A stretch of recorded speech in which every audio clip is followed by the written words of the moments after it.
السلام عليكم ورحمة الله وبركاته. ازيكم يا جماعة؟ عاملين ايه؟ يا رب كلكم تكونوا بخير وصحة وسعادة وجمعة مباركة على حضراتكم. وهقدم لكم النهاردة بإذن الله تقرير سوق الجمعة بتاريخ 7 فبراير 2025. بس قبل ما نبدأ ما تنسوش تدعموني باللايك الجميل وتشتركوا في القناة وتفعلوا الجرس عشان يوصل لكم مني كل الفيديوهات الجديدة.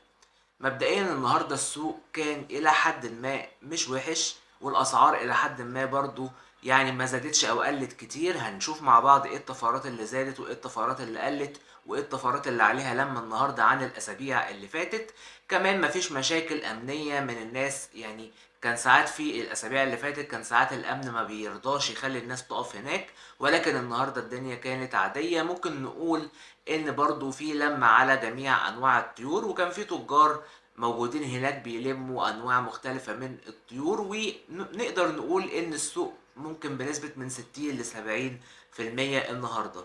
فقبل ما نبدأ مع بعض كده هات ورقة وقلم علشان تكتب معايا السعر اللي انت عايزه في اي نوع من انواع الطيور. وبسم الله هنبدأ مع بعض التقرير. هنبدأ بعصفور البادجي كالعادة. طبعا الاسعار بتاعه البادج زي ما احنا عارفين رفعت جدا الموسم ده عن المواسم اللي قبل كده. فهنبدأ مع بعض بالاسترالي الغوامق. الاسترالي الغوامق دلوقتي الجوز الكبير الشغال من 170 جنيه ل 180 جنيه، والصغير ب 130 جنيه. نيجي للاسترالي الفواتح. الفواتح بحوالي 200 جنيه الجوز الشغال، والصغير ب 150 جنيه. نخش على الاسترالي العين الحمراء. بيبدأ معاك من أول 250 جنيه ل 300 جنيه، والصغير من 180 ل 200 جنيه. طبعا ده الأسعار دي يا جماعة متفاوتة، يعني على حسب، ممكن حد يعرض عليك سعر أعلى ممكن يعرض عليك سعر أقل، ولكن أنا بديك متوسطات الأسعار. أنت ممكن عايز تعلي في السعر أنت حر، ولكن غالبا أعلى من الأسعار دي. يعني الرينج الاعلى ساعات بقول لك من كذا لكذا، ممكن زي ما قلت لك في العين الحمراء قلت لك من 250 ل 300. فغالبا ما فيش اعلى من 300، يعني ده الرينج الاقصى يعني من الاسعار اللي انا شفتها. طيب نخش على الفالو. الفالو مثلا دلوقتي بقى عليه يعني طلب شويه وقليل على فكره في السوق مش كتير. الجزء الشغال ب 400 جنيه والصغير ب 300. نيجي على البلاك وينج. البلاك وينج سعره رفع شوية الفترة ديت، بقى من 400 ل 800. جوز الشغال طبعا على حسب الألوان، يعني الحاجات الأخضر والأزرق بتكون أرخص، الحاجات الرمادي بتكون أغلى. والصغير من 300 ل 500 جنيه. نخش على البلاك فيس. البلاك فيس من 500 ل 1000 جنيه الجوز الشغال، الجوز الصغير. والكبير الشغال من 800 ل 1500، واحيانا بيوصل 1700 جنيه. ده برضو الجوز بيكون بناء على ايه؟ الاسعار دي بيكون على حسب الالوان، يعني برضو الاخضر والازرق بيكونوا ارخص، الرمادي بيكون اغلى. نخش على تركيبات الريمبو. تركيبات الريمبو بحوالي من 220 ل 250 الجوز الشغال، وب 180 ل 200 جنيه الصغير. ده بالنسبة لتركيبات الريمبو. بالنسبة للريمبوهات، طبعا بالنسبة للريمبوهات دي الريمبوهات الكلير وينج مش الفول بادي، لأن الفول بادي بيعتبروها بتخش في التركيبات. الريمبو الكلير وينج بيبدأ معاك من 500 ل 600. ده بناء على ايه؟ ال 600 ده بيكون الحاجات اللي هي الفايولت، ال 500 هتلاقي الحاجات اللي هي الموف، الحاجات الازرق، البلو سكاي، الكلام ده كله. والصغير من 300 ل 400 جنيه. نخش على التركيبات الشكري برصاصي. تركيبات الشكري برصاصي ب 250 جنيه الجوز الشغال، والصغير ب 180 ل 200 جنيه. الشكري برصاصي الجمعة دي عليه طلب وعليه لم، وصل سعره ل 500 جنيه الجوز الشغال، والصغير من 350 جنيه ل 400 جنيه. بالنسبة بقى للفلل، الفلل اللي هي الأزرق والأخضر اللي هي الغوامق، الجوز الشغال من 350 ل 400، والصغير من 250 ل 300 جنيه. بالنسبة للفلل الفواتح، الفلل الفواتح الجوز الشغال ب 500 جنيه، والصغير ب 400 جنيه. الفلل اللاتيني عين حمراء الجوز الشغال ب 800 والصغير ب 400 جنيه. الفلل اللاسوينج الجوز الشغال من 800 ل 1000 جنيه. طبعا كل ما بتكون العلامات قوية فيه كل ما بيكون سعره أغلى. من 800 ل 1000 جنيه، والصغير من 400 ل 500 جنيه. التكساس الفلل الجوز الشغال ب1000 جنيه والصغير من 500 ل 600. الشكري برصاصي الفلل بحوالي من 800 جنيه ل 900 جنيه الجوز الشغال والصغير ب 500 جنيه. الريمبو الفلل بيبدأ معاك من أول 1000 جنيه لحد 1500 حسب درجة اللون، ده بالنسبة للجوز الشغال، والصغير من 600 ل 800 جنيه. نخش على الانصاص. طبعا الانصاص زي ما قلت لكم قبل كده ليها مستويات كتيره جدا، بتبدا معاك من اول 400 جنيه للجوز الشغال، احيانا 500 600 1000 1200 لحد 1000 ونص تقريبا. ده مستويات الانصاص المختلفه، كلها بتكون قريبه من اللي ايه من الانجليزي، يعني بتكون سردات عشوش في الانجليزي بيكون مستواها اعلى. الحاجات الشعب شويه بتكون ارخص. ونصيحتي ما تجيبش زغاليل في الانصاص، تجيبها من اول 6 شهور وانت طالع عشان مستواها يبان. بالنسبة برضو للبادج الانجليزي، البادج الانجليزي بيبدأ معاك من اول 2000 وانت طالع، يعني على حسب برضو 2000 3 5 6 وانت طالع. ده بيكون على حسب برضو حاجات كتيرة جدا، البلاد لاين بتاعه او الدم بتاعه، دم هوي، مين الهوي بتاعه، هل ده طيور رسائل من بره، يعني قصص كتيرة جدا في الانجليزي بالذات، لان هو ملوش سعر موحد، ولكن هو بيبدأ من اول 2000 جنيه الجوز. ده بالنسبة كده لعصفور البادجي. هنخش مع بعض على الكوكتيل. بالنسبة للكوكتيل برضو في لم على الكوكتيل الأسبوع ده. الكوكتيل الحبشي الجوز الشغال من 600 ل 650 والصغير ب 450.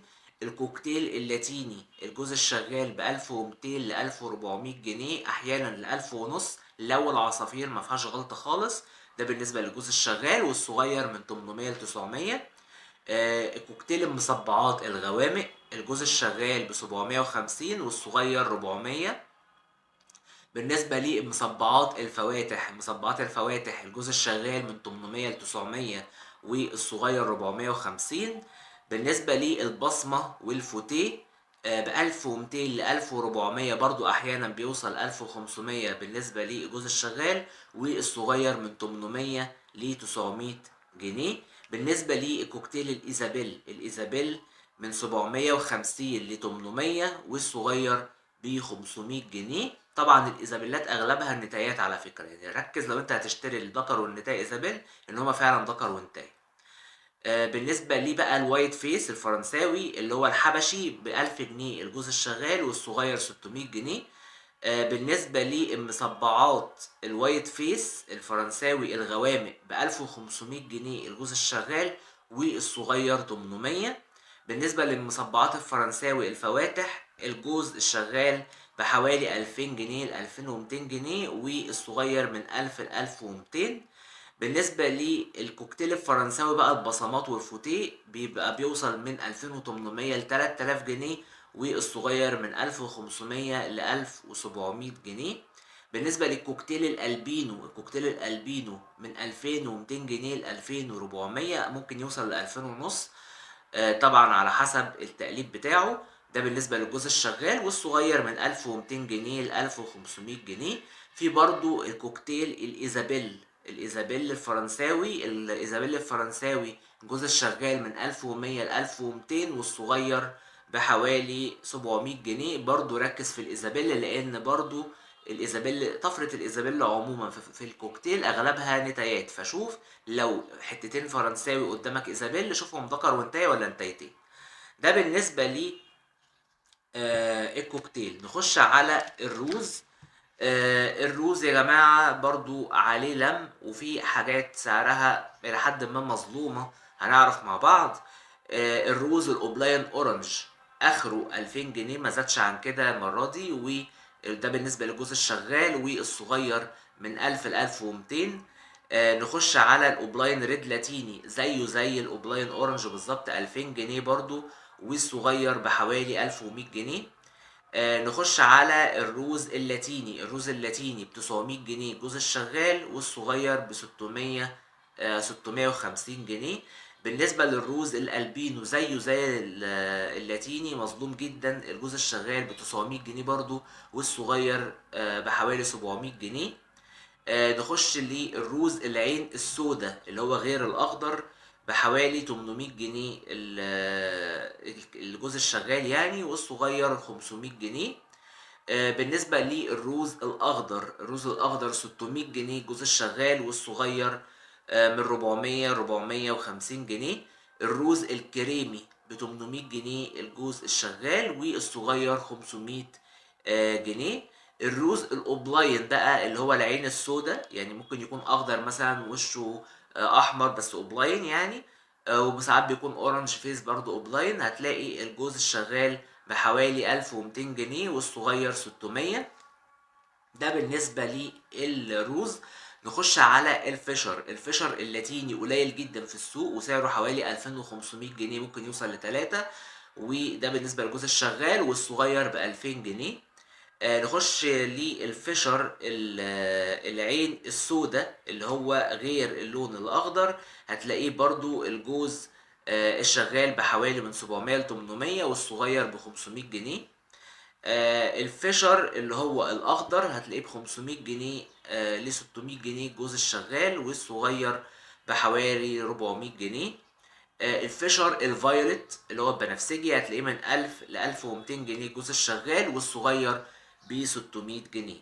معانا برضو الفيشر الذهبيات. الفيشر الذهبيات الشغال ب 800 جنيه والصغير 600. نخش على بقى الحاجات اللي هي ليها علاقة بالفينش كلها، عيلة الفينش كلها، ونبدأها بالزبرة. الزبرة طبعا كل الحاجات دي على فكرة مفيهاش جواز زغاليل، يعني هو كلها الأغلبية في الزبرة بينزل عصافير شغالة على طول، لأن الزبرة بيكبر بسرعة. فالزبرة الغوامق بيبدأ معاك من 200 ل 250 جنيه.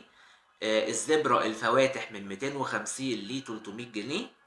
الزبرة الثري كم من 900 ل 1200 جنيه. الزبرة الأورنج بريست والبلاك بريست من 250 ل 350 جنيه. الزبرة الهاف أورنج من 400 ل 500. والزبرة الفول أورنج بحوالي 1300 ل 1500 جنيه.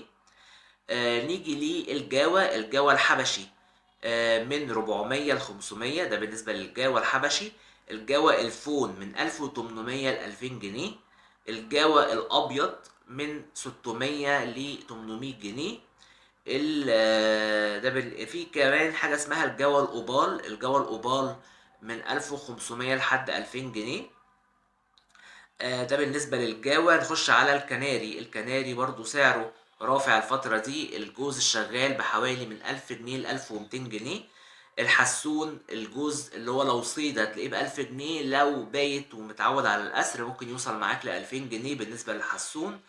معانا برضو عصافير الجولديان فينش. الجولديان فينش الأخضر هتلاقيه من 1600 ل 1800 جنيه. الجولديان فينش الأصفر بحوالي من 2000 ل 2200. الجولديان فينش الأزرق والسيلفر هتلاقيهم ب 2500 ل 2700 جنيه. في برضو الفراولة ب 250 جنيه. البنجاليز من 300 جنيه ل 400. اليمام الماسي الفضي هتلاقيه ب 500 جنيه.